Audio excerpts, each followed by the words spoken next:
Right now, I would love to introduce you to Tom, our vicar, who is going to be launching this new series called The Jesus Lifestyle. Here he is.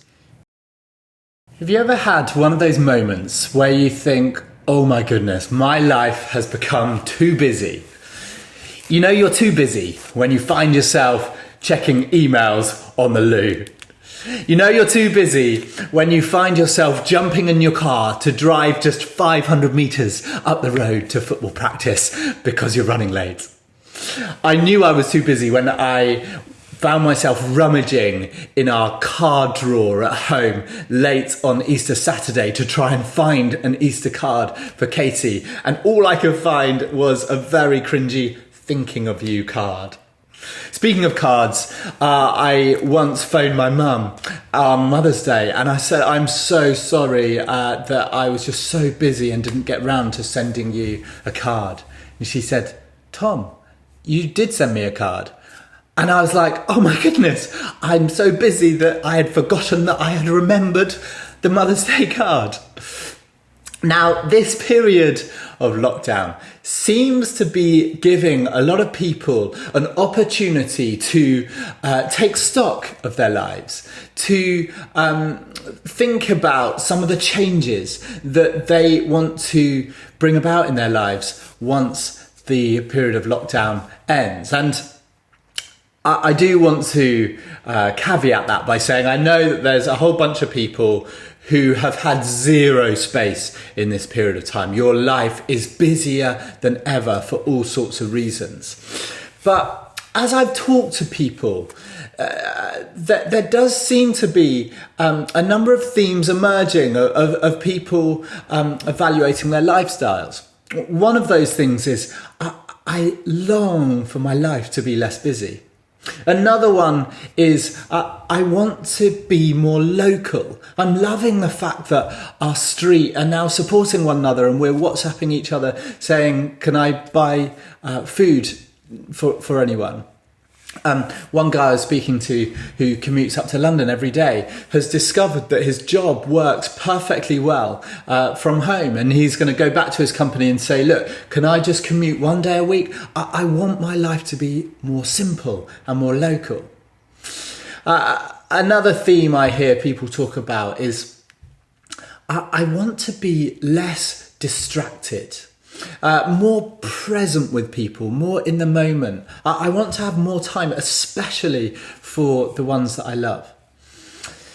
And then I've heard a number of people talk about their desire to live more sustainably, how they have been loving the daily walks in the countryside, just enjoying the beauty of God's creation, and they want to live more sustainably. And then also I've heard a lot of people say, I want to develop a deeper prayer life. And maybe you saw the Guardian article, a survey has been conducted and 1 in 20 people in our country have started praying for the first time over the last 6 or 7 weeks. 1 in 4 of us are checking in with online services like this one. There seems to be this increased desire for God and for prayer. And I think this is a moment of opportunity for us.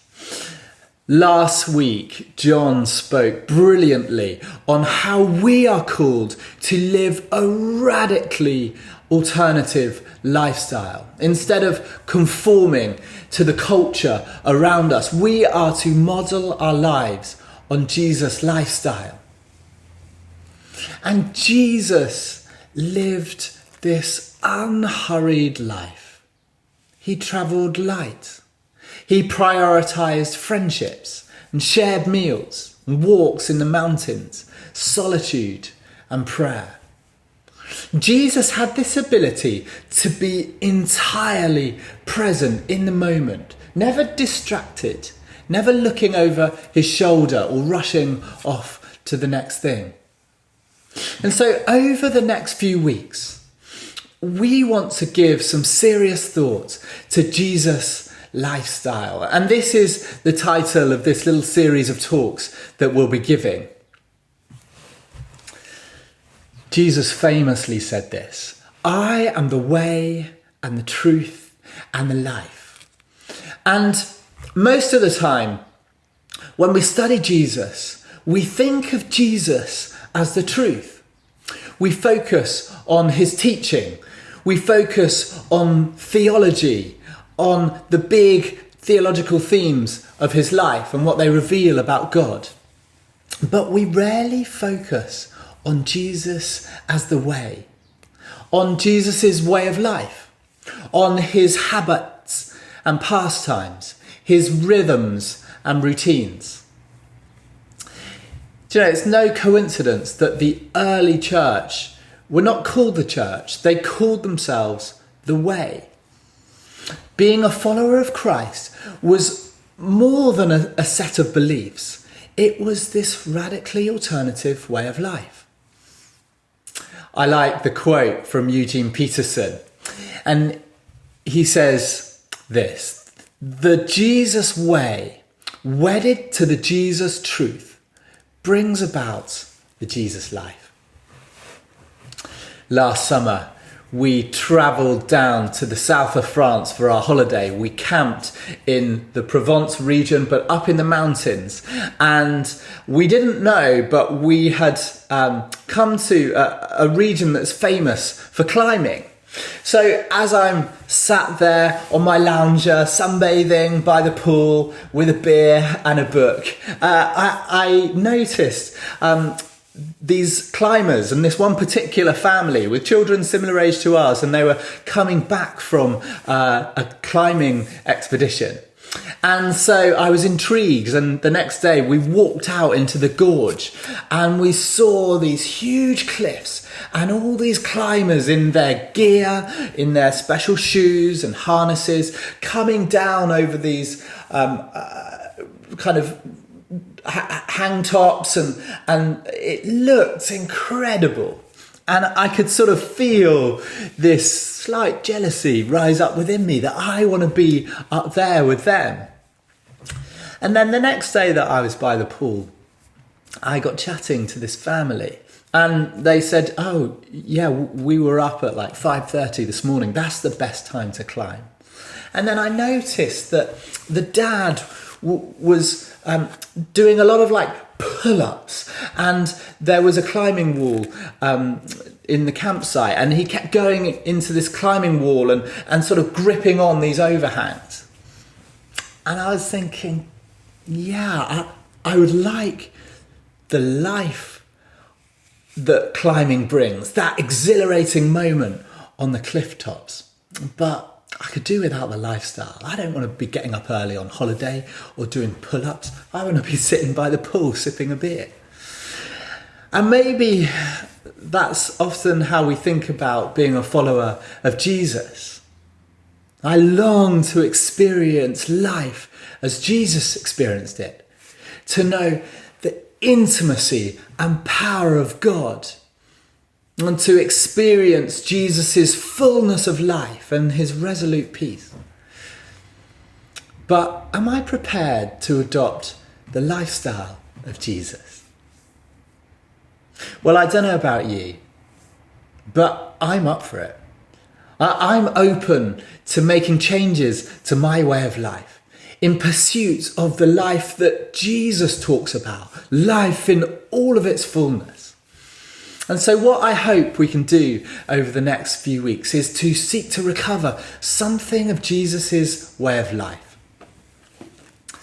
Matthew 11, verse 28, Jesus said this: "Come to me, all who are weary and burdened, and I will give you rest. Take my yoke upon you and learn from me, for I am gentle and humble in heart, and you will find rest for your souls. For my yoke is easy and my burden is light." Jesus gives this interesting image taken from farming. It's an image of two oxen who would be yoked together to plough a field.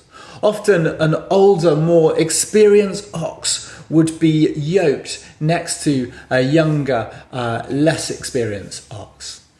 And to understand this image in its fullness, it's important to understand that people saw Jesus as a rabbi. A rabbi was a wise person, a teacher, and Jesus was this itinerant Jewish teacher. And actually there were many around in Jesus' time.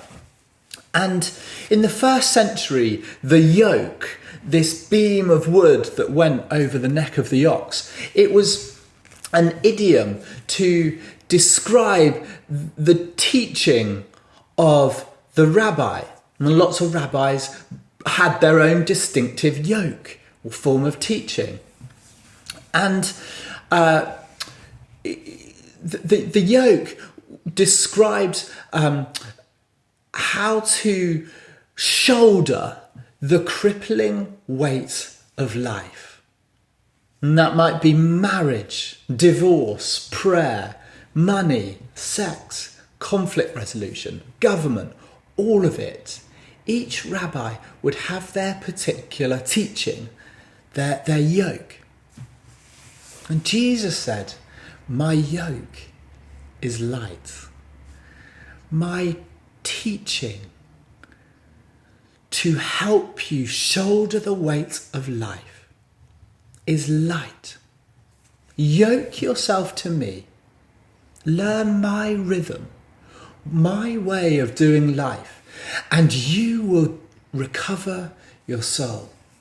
You will discover such deep healing and restoration." So often we think of following Jesus as loving our neighbour, maybe praying the Lord's Prayer. But there is so much more to Jesus' lifestyle than these things. And over the next few weeks, we're going to look at some other themes in Jesus' life. And slowing down, friendship, solitude, dinner parties, and Sabbath, simplifying our lives. And I'd encourage you to take this seriously. And this is a great time to be maybe reading a book. Here's some books that I recommend. Philip Yancey's The Jesus I Never Knew is excellent. Nicky Gumbel has written a book called The Jesus Lifestyle. If you want something a bit more kind of meaty and academic, Jesus Through Middle Eastern Eyes is really interesting, really excellent. But also, why don't you take the time to read through the Gospels, Matthew, Mark, Luke and John, and instead of reading the Bible as you would normally sort of read the Bible, why don't you read it as if it's a biography? Now take time to notice the little details of Jesus' life that maybe you've skipped over in the past. Imagine yourself into his way of life. I like Eugene Peterson's translation of Matthew 11. He said this: "Are you tired, worn out, burned out on religion? Come to me. Get away with me, and you will recover your life. I'll show you how to take a real rest.